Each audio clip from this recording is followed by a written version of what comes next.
അവസ്ഥ നിങ്ങൾക്ക് എപ്പോഴെങ്കിലും ഉണ്ടായിട്ടുണ്ടോ? ബസ് കാത്തിരിക്കുന്ന സമയത്ത് ഇനി അടുത്ത ബസ് എപ്പോഴാണ് വരുന്നത്, ബസ് കിട്ടിയാൽ തന്നെ അതിൽ സീറ്റ് ഉണ്ടാവുമോ, സീറ്റ് കിട്ടിയാൽ തന്നെ അവിടെ വെയിലുണ്ടാവുമോ, അങ്ങനെ പല പ്രശ്നങ്ങൾ.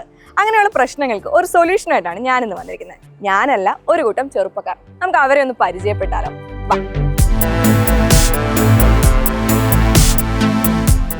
ഇതാണ് ഞാൻ പറഞ്ഞ ഒരു കൂട്ടം ഇല്ല 4 പേരായിട്ടുള്ള ആ ചെറുപ്പക്കാർ. ഇവരാണ്.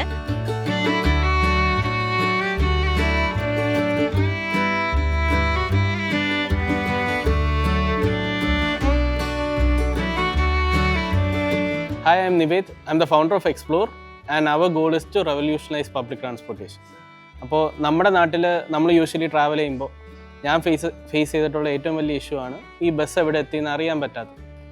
അപ്പോൾ എല്ലാ GPS-ഉം സ്പീഡ് ഗവർണേഴ്സും എല്ലാ കാര്യങ്ങളും ഉണ്ടെങ്കിലും നമ്മുടെ നാട്ടിൽ അത് ലൈവ് ട്രാക്ക് ചെയ്യാൻ ഒരു സംവിധാനവും ഇല്ല. സാധാരണക്കാർക്ക് ബസ് എവിടെ എത്തിയെന്ന് അറിയാൻ ഒരു വഴിയില്ല. അപ്പോൾ ഇതിനൊക്കെ ഒരു പരിഹാരമായിട്ടാണ് എക്സ്പ്ലോർ എന്ന് പറഞ്ഞ കമ്പനി നമ്മൾ സ്റ്റാർട്ട് ചെയ്തത്. സോ ഇതിൽ 2 ഗുണങ്ങളാണ് ഉള്ളത്. നമ്മുടെ യൂസർ ആപ്പ് എന്ന് പറയുമ്പോഴത്തേക്കും നമ്മളെപ്പോലത്തെ സാധാരണക്കാർ ഡെയിലി ബസ്സിൽ കൂടെ സഞ്ചരിക്കുന്ന യാത്രക്കാർക്ക് വേണ്ടിയിട്ട് നമുക്ക് എങ്ങനെയാണ് കൺവീനിയൻ്റ് ആയിട്ട് അവർക്ക് പബ്ലിക് ട്രാൻസ്പോർട്ട് യൂസ് ചെയ്യാൻ പറ്റുക, ബസ്സസിൽ എങ്ങനെ ഡിജിറ്റൽ പേയ്മെൻറ്റ്സ് എടുക്കാം, അല്ലെങ്കിൽ ബസ് എങ്ങനെ ട്രാക്ക് ചെയ്യാം, ഒരു ബസ് സ്റ്റോപ്പിൽ ചെന്ന് കഴിഞ്ഞാൽ ഒരു സ്ഥലത്തേക്ക് എത്താൻ വേണ്ടിയിട്ട് എത്ര എളുപ്പത്തിൽ ബസ് എപ്പോഴാണ് വരുന്നത്, എങ്ങോട്ടേക്കാണ് പോകുന്നത് എന്നറിയാൻ വേണ്ടിയിട്ടാണ് നമ്മൾ one side of the story. അതേപോലെ തന്നെ നമുക്ക് അടുത്ത സൈഡ് പറയുകയാണെങ്കിൽ ബസ് ഓണേഴ്സിന് വേണ്ടിയിട്ടായിരിക്കും. അവരുടെ ബിസിനസ്സിന് വേണ്ടിയിട്ടുള്ള ഒരു കംപ്ലീറ്റ് ഡീറ്റെയിൽസ് എല്ലാം, അവരുടെ റവന്യൂ, അന്നത്തെ പ്രോഫിറ്റ് എല്ലാം ലൈവ് ട്രാക്കിംഗ് ഉൾപ്പെടെ അവരുടെ ഫുൾ ബിസിനസ് അവരുടെ ഫോണിൽ കൂടെ തന്നെ അവർക്ക് കാണാൻ പറ്റുന്ന രീതിയിലാണ് നമ്മുടെ അടുത്ത സൈഡ് വരുന്നത്.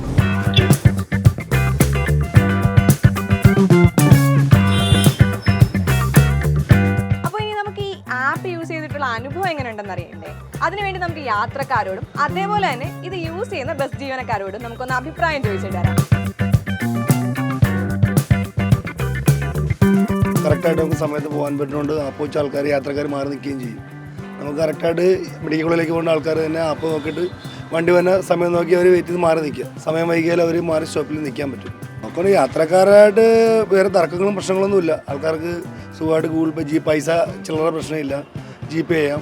ആൾക്കാർ ബാക്കി കൂടെ അവിടെ കൂടെ 5 കൂടെ 10 കൂടെ ആ പ്രശ്നങ്ങളൊന്നുമില്ല. ആൾക്കാർ കയറുക, GP ചെയ്യുക, പോവുക. ആപ്പ് ഇപ്പോൾ നിലവിൽ നമ്മൾ മറ്റുള്ള മെഷീൻ ഉപയോഗിച്ച് ആപ്പ് നല്ല ആപ്പാണ്. കാരണം എന്ന് പറഞ്ഞാൽ ഒന്ന് ഓൺലൈനാണ്, പിന്നെ അതുപോലെ സ്പീഡുണ്ട്. നമ്മുടെ വണ്ടിയിൽ ഇപ്പോൾ തുടങ്ങിയിട്ടൊരു 2 മാസമായിട്ടുള്ള മെഷീൻ. അപ്പോൾ നമ്മളിപ്പോൾ അത് യാത്രക്കാരോട് തന്നെ ക്ലാസ്സുകളൊക്കെ കൊടുക്കുന്നുണ്ട്. അപ്പോൾ യാത്രക്കാർ നല്ലൊരു അനുഭവമാണ് പറയുന്നത്. ഇപ്പോൾ പണ്ടെന്ന് പറഞ്ഞാൽ നമ്മൾ രാവിലെ വരുമ്പോൾ തന്നെ ചിലവരുടെ 500 നോട്ടായിരിക്കാം. അപ്പോൾ നമ്മുടെ കയ്യിൽ ചില്ലറ ഉണ്ടാകണമെന്നില്ല. അപ്പോൾ നമുക്ക് നേരെ ഗൂഗിൾ പേ ചെയ്യാൻ പറഞ്ഞാൽ അവർക്കും ഹാപ്പി, നമ്മളും ഹാപ്പി. നമ്മുടെ പ്രായക്കാരും അങ്ങനെ ലിക്വിഡ് മണി കയ്യിൽ വെക്കുന്ന കൂട്ടത്തിലല്ല. അപ്പം UPI പേയ്മെൻറ്റ്സ് ആണ് നമ്മളെല്ലാവരും പ്രിഫർ ചെയ്യുന്നത്. അപ്പം ഈ ആപ്പ് മുഖാന്തരം ഇവൻ ബസ്സിൽ യൂസ് ചെയ്യാൻ പറ്റും UPI പേയ്മെൻറ്റ്സ് എന്ന് പറയുമ്പം എനിക്കത് ഭയങ്കര ബെനിഫിറ്റായിട്ട് തോന്നിയിട്ടുണ്ട്. അതുപോരാത്തതിന് ബസ് റൂട്ട് അറിയുക എന്നുള്ളത്, അല്ലെങ്കിൽ ഈ റൂട്ടിൽ കൂടെ അടുത്ത ബസ് ഏതാണെന്നൊക്കെ അറിയാൻ നമുക്ക് എപ്പോഴും ഒരു കൺഫ്യൂസിങ് ആയിട്ടുള്ളൊരു കാര്യമാണ്. അപ്പോൾ ഈ ആപ്പ് മുഖാന്തരം നമുക്ക് അടുത്ത ബസ് കാര്യങ്ങളൊക്കെ അറിയുന്നു. അതുപോലെ തന്നെ എപ്പം ഈ സ്റ്റോപ്പിൽ എപ്പോൾ എത്തും എന്നുള്ള കാര്യങ്ങളൊക്കെ അറിയാൻ പറ്റുകയെന്ന് പറയുന്നത് എനിക്കൊരു ഭയങ്കര ബെനിഫിഷ്യൽ ആയിട്ടുള്ള കാര്യമായിട്ടാണ് തോന്നിയത്. നമ്മുടെ ചുറ്റുമുള്ള എല്ലായിടത്തും UPI പേയ്മെൻറ്റ്സ് ഉണ്ട്, ഡിജിറ്റലൈസേഷൻ ഉണ്ട്. പക്ഷെ നമ്മളുടെ ബസ്സസ് അല്ലെങ്കിൽ പ്രൈവറ്റ് ബസ്സസ് തൊട്ടടുത്തുണ്ടെങ്കിലും നമുക്കതൊട്ടും ഡിജിറ്റൽ അല്ല. അപ്പോൾ നമ്മളെപ്പോലത്തെ യൂസേഴ്സിന് എങ്ങനെ ഒരു ബസ് സ്റ്റോപ്പിൽ ചെന്നിട്ട് കണ്ടക്ടറിൻ്റെ ഇൻവോൾവ്മെൻറ്റ് ഇല്ലാണ്ട് എങ്ങനെ നമുക്കൊരു UPI ടിക്കറ്റ് എടുത്ത്, ഓൺലൈൻ ടിക്കറ്റ് എടുത്ത് നമുക്ക് പോകാൻ പറ്റും, എത്ര ഈസിലി കമ്മ്യൂട്ട് ചെയ്യാൻ പറ്റും എന്നുള്ള പ്രോബ്ലം സോൾവ് ചെയ്തിട്ടാണ് എക്സ്പ്ലോർ ബിൽഡ് ചെയ്തത്. ഇപ്പം നമ്മുടെ സൊസൈറ്റിയിലാണെങ്കിലും ഏറ്റവും കൂടുതൽ നമ്മൾ ഫേസ് ചെയ്യുന്ന ഇഷ്യൂ, ആസ് എ വുമൻ ഏറ്റവും കൂടുതൽ ഫേസ് ചെയ്യുന്ന ഇഷ്യൂ വുമൻ സേഫ്റ്റി തന്നെയായിരിക്കും. അപ്പോൾ ഇപ്പം നമ്മൾ വേറൊരു സിറ്റിയിൽ പോവുകയാണെങ്കിലും അവിടുത്തെ ബസ്സസ് എപ്പോഴാണ് വരുന്നതെങ്കിലും അവിടുത്തെ ട്രാൻസ്പോർട്ടേഷൻ എങ്ങനെയാണ് എന്ന് അറിയാത്തൊരു സിറ്റുവേഷൻ ആണല്ലോ. ഏത് റൂട്ട്സിൽ ഏത് ബസ്സസ് വരും, എപ്പോൾ വരും, എങ്ങനെ എത്തും, അതൊന്നും നമുക്കറിയില്ലല്ലോ.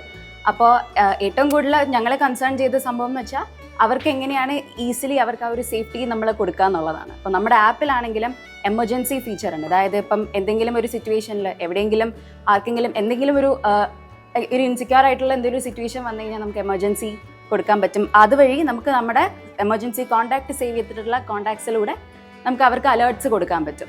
ഈ ടെക്നിക്കലായിട്ടുള്ള ഓരോ കാര്യങ്ങളും മറ്റും തോറും ഇവർ നേരത്തെ യൂസ് ചെയ്തിരുന്ന ഒരു ട്രഡീഷണൽ മെത്തേഡായിരുന്നു. അതായത് ടിക്കറ്റ് കീറി കൊടുക്കുക, അങ്ങനത്തെ ഒരു മെത്തേഡായിരുന്നു യൂസ് ചെയ്തുകൊണ്ടിരുന്നത്. അപ്പോൾ അവർ വിചാരിച്ചിരുന്നത് അത് തന്നെയാണ് കൂടുതൽ കൺവീനിയൻ്റ്, അവർക്ക് കുറച്ചുകൂടെ എളുപ്പം അതായിരിക്കും എന്നാണ്. എന്നാൽ നമ്മുടെ ഈ ടിക്കറ്റിംഗ് മെഷീൻ വന്നതോടുകൂടെ തന്നെ അതായത് ഒരു കണ്ടക്ടർ എന്നോട് പറഞ്ഞിട്ടുണ്ടായിരുന്നു, അതായത് ഞാൻ ട്രെയിനിങ് കൊടുത്ത ടൈമിൽ ആൾ പറഞ്ഞത് ഇത് പഠിക്കാൻ ഭയങ്കര ബുദ്ധിമുട്ടാണ്, അതേപോലെ തന്നെ ഇതിനു വേണ്ടി കുറേ ടൈം സ്പെൻഡ് ചെയ്യണം, ഇതൊന്നും നമുക്ക് പറ്റുന്ന കാര്യമില്ലെന്നാണ് പറഞ്ഞത്. എന്നാൽ ഒരു 1 വീക്ക് കഴിഞ്ഞപ്പോൾ തന്നെ ആളത് യൂസ് ചെയ്ത് കഴിഞ്ഞപ്പോൾ ആളുടെ ഓണറുടെ അടുത്ത് പറഞ്ഞത് എന്താണെന്ന് വെച്ച് കഴിഞ്ഞാൽ ഇത് എന്തുകൊണ്ട് നമുക്കത് നേരത്തെ പ്രൊവൈഡ് ചെയ്തില്ലെന്നാണ് ചോദിച്ചത്. അതുകൊണ്ട് തന്നെ അത്രയ്ക്ക് കൺവീനിയൻ്റ് ആണ് അവർക്ക്. അതാണ് മെയിനായിട്ടുള്ളൊരു കാര്യം. 2023 പ്രവർത്തനം ആരംഭിച്ച ഈ എക്സ്പ്ലോർ ആപ്പ് തൃശ്ശൂർ, തിരുവനന്തപുരം, ആലപ്പുഴ ജില്ലകളിലെ നിരവധി ബസ്സുകളിലാണ് ഇപ്പോൾ ഉപയോഗിക്കുന്നത്. ഒട്ടും വൈകാതെ തന്നെ കേരളത്തിലെ ഓരോ ബസ്സുകളിലും ഈ ആപ്പിന്റെ സേവനം ലഭ്യമാക്കാനാണ് എക്സ്പ്ലോർ ടീം ലക്ഷ്യമിടുന്നത്. അപ്പോൾ ഇനി ബസ്സിൽ കയറുമ്പോൾ ചില്ലറയില്ല എന്നുള്ള പ്രശ്നമില്ല, അതേപോലെ തന്നെ കണ്ടക്ടറിന് വഴക്ക് പറയുന്നുള്ള പ്രശ്നമില്ല, അതേപോലെ ടിക്കറ്റ് കളഞ്ഞു പോകുന്നുള്ള പ്രശ്നമില്ല. നമ്മുടെ സ്റ്റാർട്ടപ്പ് മിഷനിലെ യുവാക്കൾ എല്ലാവരോടും ചേർന്ന് വികസിപ്പിച്ചെടുത്ത ഈ എക്സ്പ്ലോർ ആപ്പ് നിങ്ങളൊന്ന് എക്സ്പ്ലോർ ചെയ്തത്. അപ്പോൾ അതുവരെ ബൈ.